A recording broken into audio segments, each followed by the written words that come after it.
হাত দিয়ে মেখে নাও মুসুর ডাল। এই হাতে মাখা মুসুর ডাল এত অপূর্ব স্বাদের রেসিপি, এক নিমিষে এক থালা ভাত বা অনেকগুলো রুটি নিমিষে শেষ হয়ে যাবে।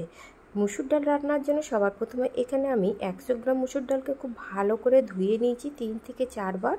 আর এর মধ্যে আমি দিয়ে দিচ্ছি একটা বড় সাইজের পেঁয়াজ কুচি আর একটা বড় সাইজের টমেটো কুচি, তার সাথে দিলাম 2টো কাঁচা লঙ্কা আর দেব একটা ছোট সাইজের আলুকে ছোট ছোট করে কেটে নিয়েছি। স্বাদ মতন লবণ দেব, তার সাথে দেব হাফ চা চামচ হলুদ আর 1 চা চামচ ধনে গুঁড়ো আর হাফ চা চামচ জিরে গুঁড়ো। জিরে গুঁড়ো অংশটা কম দিতে হবে। আর দিলাম 1 চা চামচ সর্ষের তেল। সর্ষের তেলটা মাস্ট, অবশ্যই কাঁচা সর্ষের তেলটা বন্ধুরা দেবে। এবার সব কটা উপকরণকে একসাথে খুব ভালো করে এটাকে মিশিয়ে নিতে হবে। হাতে মাখা এই মুসুর ডালটা বাড়িতে একবার হলেও তৈরি করবে। এবারে এই মুসুর ডালটা আমি রেখে দেবো 2 মিনিট। 2 মিনিট রেখে দেওয়ার পরে এটা আমি গ্যাসের ওভেনে বসিয়ে আর এখানে আমি 1 গ্লাস জল দেব। খুব বেশি জল দেব না, অল্প পরিমাণে জল এখানে দিতে হবে। দিয়ে নাড়াচাড়া করে নেবো এটা প্রথমে। আর মিডিয়াম টু লো ফ্লেমে এটাকে রেখে চাপা দিয়ে এটা আমি 5 থেকে 8 মিনিট আমি সিদ্ধ করে নেব। এবারে চলুন সিদ্ধ হতে হতে এখানে আমি একটা মশলা তৈরি করব। এখানে দিলাম 1 চা চামচ সর্ষের তেল আর 5-6টা রসুনের কুচি, হাফ চা চামচ কালো জিরে আর দিলাম 3টে শুকনো লঙ্কা আমি কেটে দিয়েছি। এই সব উপকরণগুলোকে খুব ভালো করে প্রথমে এটাকে ভেজে নিতে হবে। আর এই ভাজাটা যেন রসুনটা খুব ভালোভাবে ভাজা হয়, ব্রাউন কালার করে এটাকে ভেজে নিতে হবে।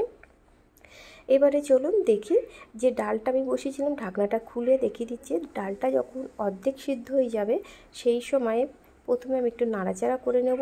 নাড়াচাড়া করে নেওয়ার পরে যে মশলাটা ভেজেছিলাম তেল শুদ্ধ, এই মশলাটা আমি সব এর মধ্যে দিয়ে খুব ভালো করে নাড়াচাড়া করে নেব। নাড়াচাড়া করে নেওয়ার পরে আবারও আমি চাপা দিয়ে 4 মিনিট রান্না করে নেব। তার মধ্যে এখানে চলুন 1 টেবিল চামচ তেল দিলাম আর একটা গোটা ডিম আমি ফাটিয়ে দিলাম। এবার ডিমটা সামান্য পরিমাণে লবণ দিলাম ডিমের মধ্যে, দিয়ে এটাকে একটা ডিমের ঝুড়ো বানিয়ে নিতে হবে। গ্যাসের ফ্লেমটাকে মিডিয়াম টু লো ফ্লেমে রেখে অবশ্যই এই ঝুড়োটা বানাতে হবে। ডিমের ঝুড়ো রেডি হয়ে গেছে। এবার এখানে আমি কড়ার ঢাকনাটা খুলে নিয়েছি, নিয়ে এবারে এই ডালের মধ্যে ডিমের ঝুড়োটা দিয়ে দিলাম। ডিমের ঝুড়োটা দিয়ে খুব ভালো করে এটাকে ডালের সাথে নাড়াচাড়া করে পুরোপুরি খুব ভালো করে এটাকে মেখে নিতে হবে। তাহলে বন্ধুরা দেখতে পাচ্ছেন হাতে মাখা মুসুর ডাল দিয়ে অপূর্ব একটা রেসিপি হয়। আপনারা গরম গরম ভাত আর রুটির সাথে এটা জাস্ট দারুণ লাগে। ভাতের থেকে এই রেসিপিটা রুটিতে খুব ভালো লাগে।